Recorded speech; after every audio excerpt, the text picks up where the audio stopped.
O tama kung kailan ang tensyon ay tumama sa kanyang tik, isang daliri ang biglang pumasok sa eksena mula sa walang saan. Pinagsama sa isang boses na casual na nagsasabi sa kanila na magpalat sa mga baboy. Sa sandaling damapo ang mga salita, lumiliit si Little Tiger pabalik sa kanyang maliit na anyo, kumukurap sa paligid ng may nalilitong tingin, hindi man lang sigurado kung ano ang katatapos lamang na nangyari. Ang isa na pumasok ay si Da Huang. Ang maliit na babae ay kumagat sa mga spirit stones habang nagreklamo na ang kanilang buong act ay nagpatuloy ng matagal na, naghahadyas ng isang babala na kung patuloy silang magkukwento, may masasaktan. Nanood ang isang bata na casual na nagpalit ng isang Tiger King sa isang baboy na may isang utos. Ang mga Holy Land disciples ay halos sumabog ang kanilang mga mata, natigilan sa nakabukas na bibig na katahimikan. Bagaman lumiliit si Little Tiger, hindi si Mo-chan, at dumiretso siya dito, sinunggaban ng maliit na lalaki ng may ngalngal at naghahadyas ng isang panunuya na saksak tungkol sa kung gusto pa rin ba nitong umarte na matigas. Agad na nag-apoy si Little Tiger, nag-flail ng husto at sumisigaw na ang sundalong matandang lalaki ay mas mabuti nang alisin ang kanyang mga kamay sa kanyang lolo ngayon din. Si Ching Su ay nakatayo sa malapit, nanunood sa gulo, mukhang ganap na na-floor.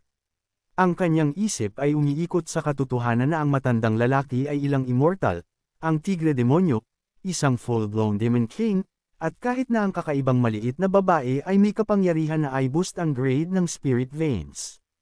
Hindi niya lang maiwasang malaman kung paano nagawang kontrolin ni Zhongcheng silang lahat, nagtataka kung talaga bang tanga na swerte lang. Pagkatapos, mula sa walang saan, isang balat ng tawa ang umalangaw mula sa malayo, isang malakas na haha. At sa sandaling narinig nila ito, ang lahat ay hamampas sa kanilang mga ulo. Sa sandaling nakita nila kung sino ito, ang mga sigaw ay sumabog sa lahat ng panig para sa sect leader Zhongcheng. Sect leader Zhongcheng, tiyak, sa wakas ay bumalik na siya. Pagkatapos sunugin ang sect, sumugod si Lanling patungo sa kanya muna, lahat ay nervyos, nagre-rattle ng mga tanong tungkol sa kung okay ba siya at kung nasaktan ba siya. Nakita ni Zhongcheng ang magandang babae na sumusugod at hindi nagkamali, hinayla siya ng diretsyo sa isang mahigpit na yakap ng mingiti at siniguro sa kanya na hindi siya kailangang mag-alala, na solid pa rin siya. Nahuli ng walang bantay ng biglaang pisil, naglabas si Lanling ng isang naguguluhan na Sumulyap si Zhongcheng sa kanya, nililimitahan ang kanyang mga mata ng kaunti at nagmuni-muni kung ang totoong pag-aalala sa kanyang mukha ay dapat bang na-trigger ang system, pagkatapos ay nagsimulang magtaka kung baka nag-glitch ito. Habang nananatili siya sa pag-iisip na iyon, dumating si Da Huang mula sa kabilang dulo. Nakangiti habang inihagis niya ang kanyang sarili kay Zhongcheng at nagpaputok ng isang tanong tungkol sa kung saan ang kanilang bagong tahanan. Sa pagdikit ni Da Huang sa kanya ng ganito, walang pagpipilian si Zhongcheng kundi bitawan si Lanling. Marahan niyang inalis ang mga kamay ni Da Huang sa kanyang mga pisngi at sumagot na natagpuan niya ito, na ang spirit vein sa Wuing Mountain ay talagang desente, hindi mas masahol kaysa sa huling lugar, at isang perpektong angkop para sa Flying Immortal Sect. Si Lanling ay nakatayo sa malapit, ang kilay ay nagsasara habang tumalon siya sa mga pagtutol, itinuro na sobrang mapanganib. Ang Silence Holy Land ay nakasalansan sa mga top-tier experts, kasama ang tatlong entering Sainthood Realm. Powerhouses na nagbabantay dito, at ang paghila ng Wuling Mountain mula sa ilalim nila ay hindi magiging biro. Huminto siya, kinistis ang kanyang tingin patungo kina Mo-chan at Little Tiger, pagkatapos ay idinagdag na maliban kung si Elder Tiger at ang Immortal Elder ay handang pumasok. Ang mga mata ni Little Tiger ay sumabog sa sandaling narinig niya iyon at inihagis niya ang isang binti diretso sa mukha ni Mo-chan, sumisigaw na ang matandang bootlicker ay dapat tumigil sa pagharang sa pag-akyat ng matandang lalaki sa kaluwalhatian. Sumigaw si Mo-chan mula sa tama, nakakuyom ang kanyang ngipin habang dumura siya ng isang ngalngal tungkol sa sumpa na hayop na sinisipa siya diretso sa mukha. Gamit ang sandaling iyon, kumalas si Little Tiger mula sa hawak ni Mo-chan, naglakad patungo kay Lanling na may dalawang kamay sa kanyang balakang, at idineklara na walang kailangang mag-alala.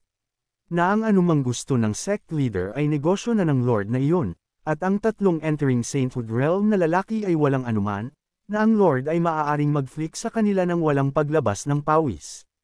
Hanggat sumang-ayon ang sect leader Zhongcheng na i-boost ang cultivation at foundation ng Lord, ang lahat ay magiging isang simoy. Sina Venerable Qingsu at ang iba pa na nakarinig nito ay lahat ay natigilan sa lugar, nabigla sa katahimikan. Halos hindi niya maproseso kung talaga bang narinig niya ng tama, nagtatanong sa sarili kung ang pagtaas ba ng foundation ng isang tao ay talagang posible. Bago pa man niya makuha ang kanyang ulo sa paligid nito, biglang bumaling si Lanling kay Zhongcheng at nanawagan sa kanya na dahil handa si Elder Tiger na magbigay ng kamay, hindi ito ganun kahirap at dapat na lang siyang sumang-ayon sa kahilingan ni Elder Tiger ngayon din. Narinig siya ni Zhongcheng at huminto ng kaunti, nagsisimulang sumagot ng may sige. Ngunit bago pa man siya umabot ng malayo, si Little Tiger ay nahuli ng isang sampal sa ulo, pinutol ang kanyang mga salita sa isang tama. Ang isa na sumampal sa kanya ay yumangal na ang mga hayop ay talagang hindi marunong mag-isip ng matagal. Si Mo Chen ay pumasok sa harap ni Little Tiger, ang mga mata ay nagliliyab habang sumigaw siya kung nang-ahas ba itong humingi ng bayad mula sa sect at kung matapat ba itong naniniwala na ang sect leader ay magpapabaya sa kanya kapag ang mga bagay ay tumaas na at tumatakbo. Pagkatapos ng isang hininga, bumaling siya kay Zhongcheng, hinampas ang kanyang dibdib, at nangako na ang sect leader ay maaaring iwanan ang trabaho sa kanya, na ang matandang lalaki ay tiyak na ay lock ang Blessed Land. Baka sobra niyang hinampas ang kanyang dibdib dahil pagkatapos lamang nito, umubos si Mo Chen ng mas maraming dugo, hinihingal ng walang tigil. Tumalon si Little Tiger sa pagbubukas, nang iinis na ang matandang aso ay nagpapanggap pa rin, at nasunog na niya ang lahat ng kanyang enerhiya kanina habang sinusubukan na magpakita. Si Mo Chen, sobrang tigas ng ulo upang hayaan itong dumulas, ang mukha ay namula sa pagkahiya at galit, sumugod pa sulong at sinunggaban ang balbas ni Little Tiger, sinaway na ang hayop ay mas mabuti ng tumahimik, na ang isang immortal ay may sariling tricks, at napupunitan niya ang bibig nito ngayon din. Binalik ni Little Tiger, na ang sect leader ay huwag maniwala dito, na ang lalaki ay walang silbi, ganap na walang kwenta, isang naglalakad na pagkabigo. Si Zhongcheng ay nakatayo sa tabi, nanunood sa dalawa na nagtatalo na parang mga street performers, ang kanyang mga templo ay pamapalo. Itinaas niya ang kanyang kamay upang pigilan ang pag-aaway at sinubukan niyang sirain ito. Sa puntong iyon, naglabas si Zhongcheng ng isang buntong hininga, nagbigay sa kanyang noo ng isang haplos, at sinabi sa kanila na walang kailangang mag-aksaya ng enerhiya sa paglalaban pa dahil ang Silence Holy Land ay nadelt na, at ang Wuing Mountain ay opisyal ng kanila. Ang balita ay tumama ng mas malakas kaysa sa lahat ng pinagsama. Sina Lanling, Little Tiger, at ang iba pa ay natigilan sa lugar, bumulalas ng isang, Nahihirapan pa ring maniwala si Lanling, nagpipilit kung ano eksakto ang nangyari sa tatlong entering Sainthood Realm Elders. Nagkibit-balikat si Zhongcheng at bumantong hininga na naayos na ang lahat. Hindi siya mukhang masaya tungkol dito. Kahit narinig ito ng direkta mula sa kanya, mukha pa ring nalito si Mo Chen at ang iba pa. Dinampya ni Mo Chen ng daliri ang kanyang balbas, tinitimbang ang ideya na baka hindi niya ito napansin kanina. Ngunit ang divine sense ng bata ay parang mas malakas kaysa dati, baka pantay pa sa kanya. Matapos ayusin ang lahat, nagtungo ang buong grupo sa Wuling Mountain, na ngayon ay ang kanilang bagong base. Ang battlefield ay hindi pa nalilinis, na may mga bangkay na nakakalat sa buong lugar. Nakita ang lahat ng bangkay sa lupa, mukha pa ring nag-aalinlangan si Lanling at nagtanong kung talaga bang napatay silang lahat. Ang kanyang mga mata ay nag-scan sa natigilan na mga bangkay ng tatlong Venerable Ones, at nagsimula siyang maniwala dito. Tahimik, inamin na ang tatlong matandang halimaw ay dinurog din. Nang nalak niya ang kanilang mga mukha, biglang sumiklab ang galit sa kanya. Tinitigan niya sila, nagagalit, pagkatapos ay nagpakawala ng isang galit na sigaw at pamunit ng diretsyo patungo sa mga bangkay. Narinig siya ni Zhongcheng at umikot, ang panga ay nakabitin sa pagtataka. Sumugod si Lanling para sa katawan ni Venerable Jinghuan, nagalit at sinampal ang kanyang paa pababa, sinipa ng buong lakas, sumisigaw na karapat-dapat sila, na ang mga bastard na iyon ay may utang sa Wu tribe ng 300 buhay. Pinanood siya, si Zhongcheng ay mukhang ganap na naligaw, ang panga ay nakaluwag habang bumubulong sa sarili tungkol sa kung anong uri ng alitan iyon. Pagkatapos ay tumalon siya at sumugod upang hilahin si Lanling pabalik, sinusubukan siyang pakalmayin. Ngunit si Lanling ay nasusunog pa rin sa galit. At kahit na kinakaladkad niya siya palayo, patuloy siyang nagmumura sa mga sumpa na matandang hayop. Tumingin sa tatlong bangkay na ngayon ay nabawasan sa pulp, nagtanong si Zhongcheng kung tapos na siya at naghagis ng isang komento na ang kanyang lakas ay hindi biro, na talagang nagparamdam sa kanya ng kaunting kawalan ng seguridad. Pagkatapos ganap na maubos ang kanyang galit, bumaling si Lanling at tumingin kay Zhongcheng ng may malambot na pamumula. Ang kanyang boses ay matamis habang sinabi niya na hindi niya alam kung paano magbayad ng ganoong kalaking pabor. At mula ngayon, si Lanling ay kanya.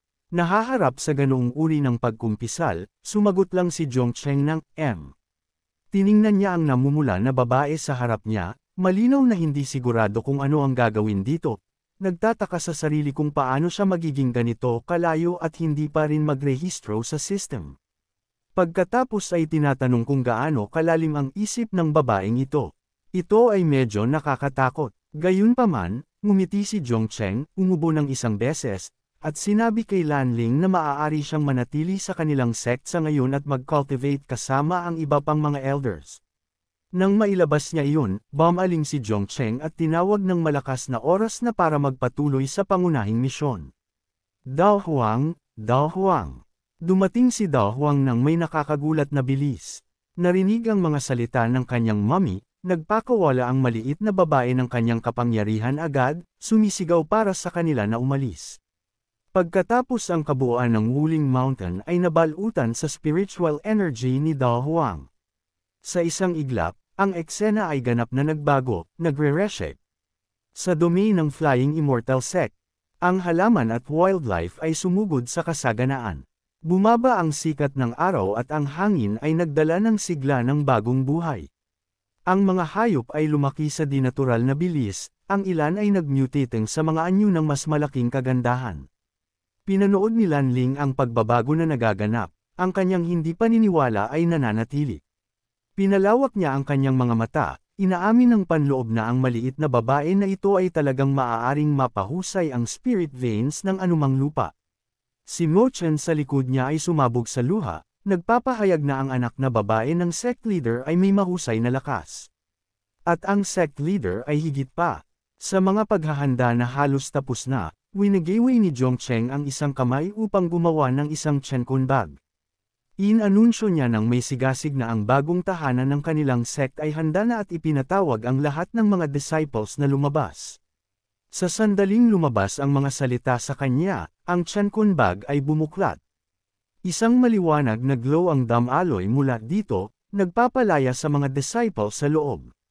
Paglabas nila, sumabog sila sa mga sigaw ng kaluwagan. Inaangkin na sa wakas ay pinalaya sila ng sect leader at ang pagkabilanggo sa loob sa panahon ng cultivation ay nag-iwan sa kanila na pakiramdam na malapit ng mabigla. Habang sila ay nagagalak, ang focus ni Zhongcheng ay lumiliit sa ibang lugar.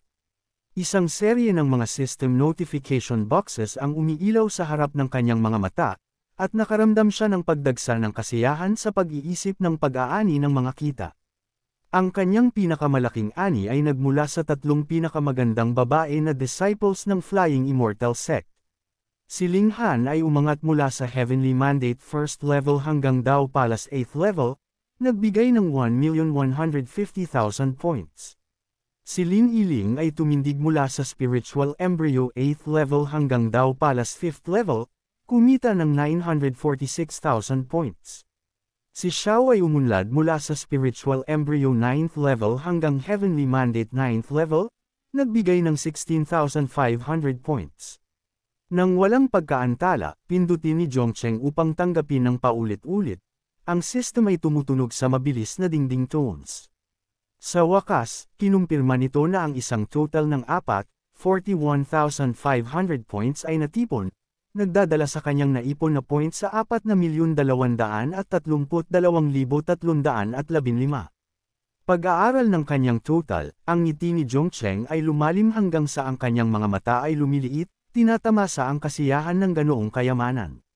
Saksihan ito, lihim na nagtaka si Ling Han kung ang sect leader ay muling kumonsumo ng mga nakakalason na kabuti.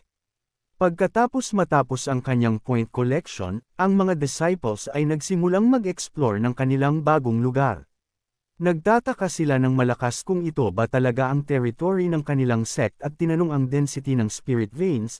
Nagpapansin na ang nakatayo pa rin dito ay pakiramdam na parang nag-cultivate sa top-grade spirit veins. Si Lan Ling, dinala dito ni Zhongcheng, ay nakaramdam ng alon pagkatapos ng alon ng pagtataka.